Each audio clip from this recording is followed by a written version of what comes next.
on behalf of the Secretariat from the Ministry of Defense and National Security and our sponsors event. And before we formally start, can you request our Talatala to lead us with a devotion?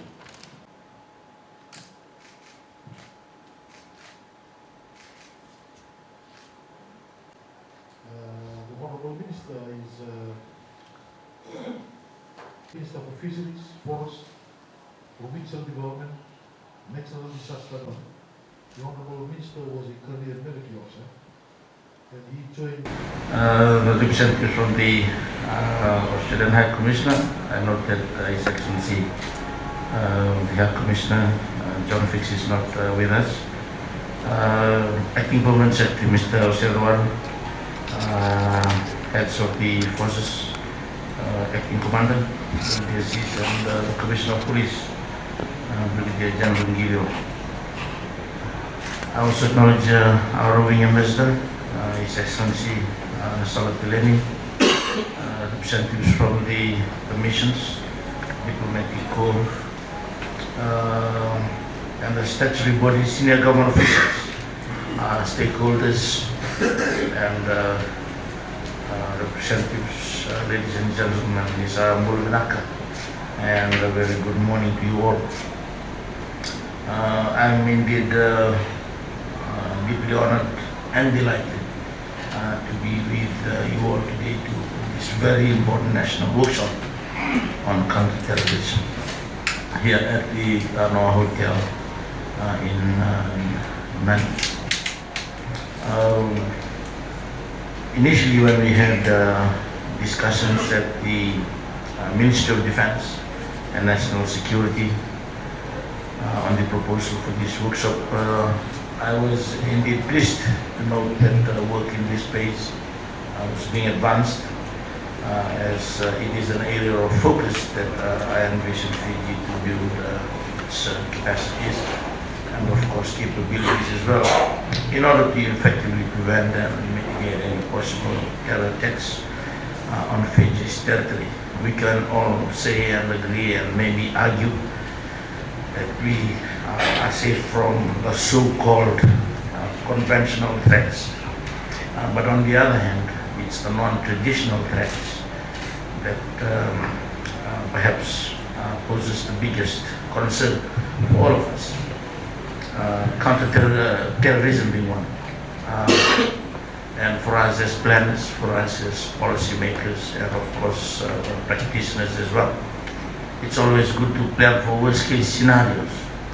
And again, let me refer back to the discussions that we had when I first joined the ministry. Let me admit that I was a bit worried, and I had some concerns as well. And of course, perhaps these are some of the things that in setting this program, it's aligned towards answering and addressing some of the issues that we have. It starts from our acts and regulations that we have very old. Time has changed, and it's the external environment that will dictate the changes within, so that we can always be relevant and applicable and proactive. There's a lot that we can do during peaceful times as such. And I always challenge my team and those close to me that this is the best time to prepare for these worst case scenarios. We have issues on drugs, we have issues on human trafficking, and the list goes on. And I think for us here in the region, let's not take it for granted that the Pacific is such a peaceful place. I'm sure our friend from New Zealand will share the experiences that they went through. So we as the transportation hub, we just celebrated the arrival of the new A350 extra wide body on Saturday that will take us to other destinations. But of course, it comes with those opportunities will also bring about some challenges as well. And it's us that has to prepare this country for those challenges.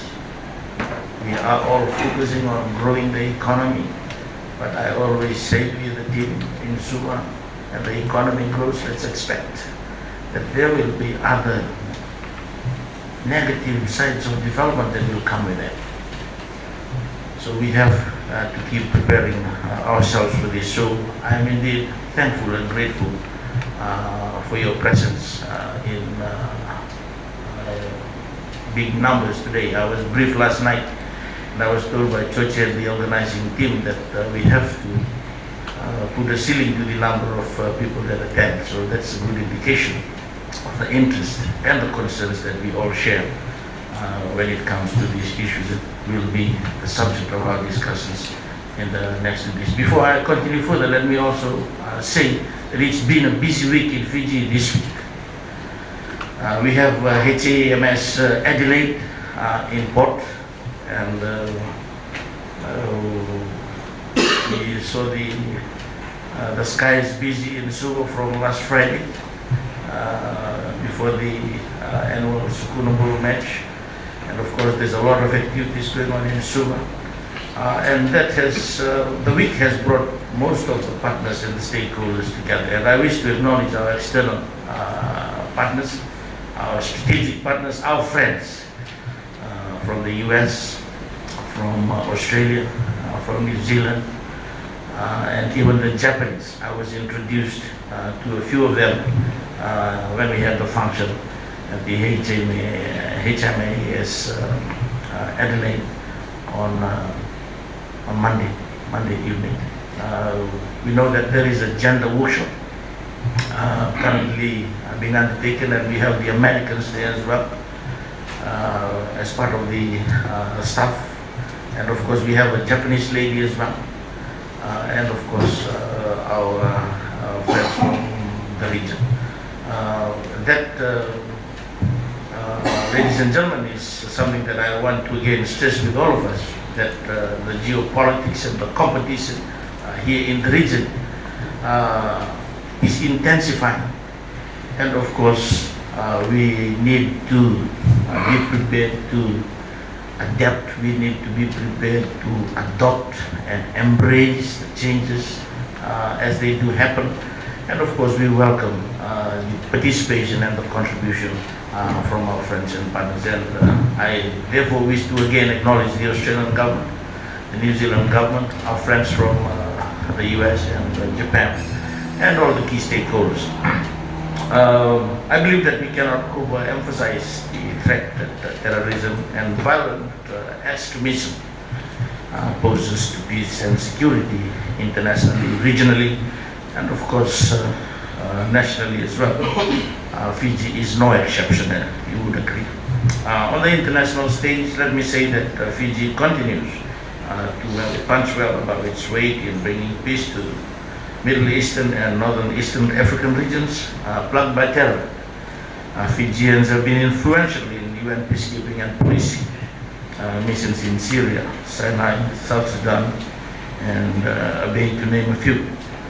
This has reinforced our commitment to reducing terror at the global stage. However, the increasing geopolitical interests within our region has really brought the Pacific to center stage. And the focus on the Pacific, we can all say, ladies and gentlemen, is unprecedented. And we need to work together as a region and as partners. Whilst this global shift to the region has brought about positive impacts, such as increased investments, development assistances, and a platform to voice our own issues and advance our own interests, it has, amongst other negative externalities, exposed our greatest vulnerabilities. Vulnerabilities which have been and can continue to be exploited by terror groups and organized crime networks. In addition, our porous borders, the challenges on resources and limitations to our defense and national security capacity and capabilities has affected our ability to effectively secure our vast ocean space and territory. And at this juncture, may I also acknowledge all the 14 agencies that are working together with the Ministry of Defense and National Security on our border issues. Moreover, the evolving technological advancement, sophisticated means of financial diversion, and our slow involvement or response in this space also proves to be a continuing challenge in countering terrorism, this terrorism field. Ladies and gentlemen, our region is so subtly being infiltrated, and certain segments of our society inspired by global terrorism networks. We note the terror carnage in Sri Lanka, in Christchurch, New Zealand, and the attempted bombing of an Etihad airline, Sydney International Airport, attests to this shift of terror activities and externally influenced radicalized extremism to our region.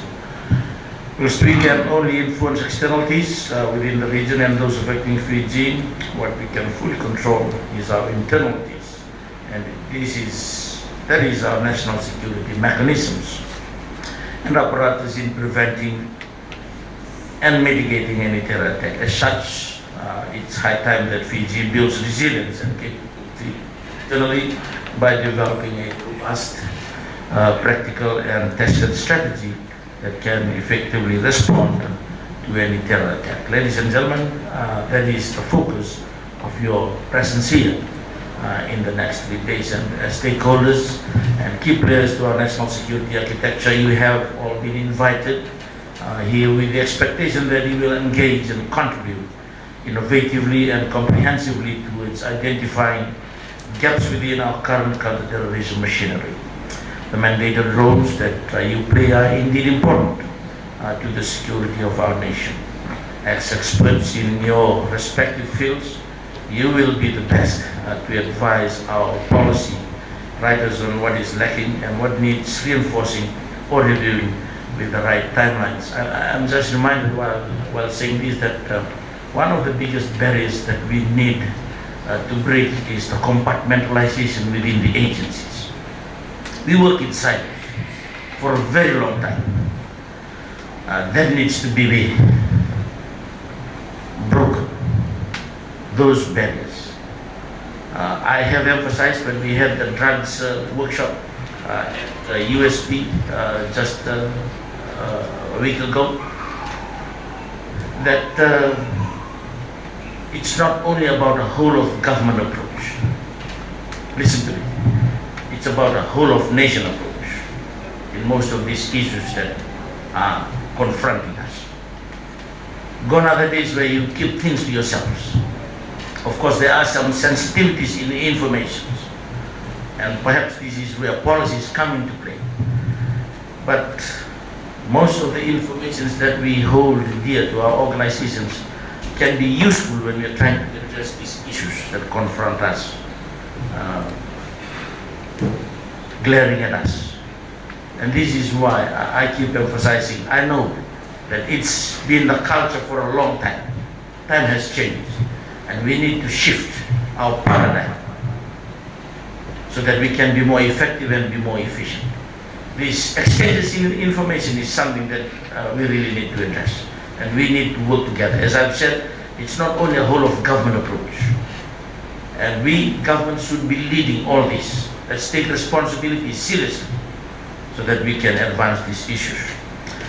More importantly, with the guidance of your facilitators, you will develop likely scenarios of terror activities. I think that will be the concluding part of the work. As I was briefed yesterday, we will do exercises, and please be honest with us. As I've said, I've had concerns. I think the sessions this morning will start with our legislation. I asked questions about the legislations, and I was told by the staff, okay, it's covered under the Public Order Act. Is that sufficient? I don't know. Maybe you will give me the answer, and I look forward to the outcome of this workshop. But let me conclude. I would like to remind you all of an old proverb that we are only as strong as our weakest link. To that end, I would like to stress to you all the importance of your participation in this workshop. The result of your contribution will lie in the outcomes that you all provide and whether they effectively identify all the weak links or gaps within our current national security machinery. More importantly, I look forward to the recommendations and the outcomes of this timely workshop and the building of Fiji's capacity and resilience in our fight against terror. So that I forgot to mention that unfortunately our friends from Indonesia couldn't join us, but I hope come the next workshop we would be able to help all of our friends and partners in here. I reiterate my utmost gratitude and thanks to the Government of Australia for your timely financial assistance and there of our regional friends represented here for your expertise and experience. I wish to also acknowledge the various heads of agencies that are represented here for your continued support towards our national security. All the best in your discussions. You will have over the next 3 days, and on the note, it is with great pleasure that I officially declare this 2019 National Workshop on Counter-Terrorism open. God bless you. The Defense and National Security family, that marks the end of our formality. And just before we break off from here, we'll be having a photo session.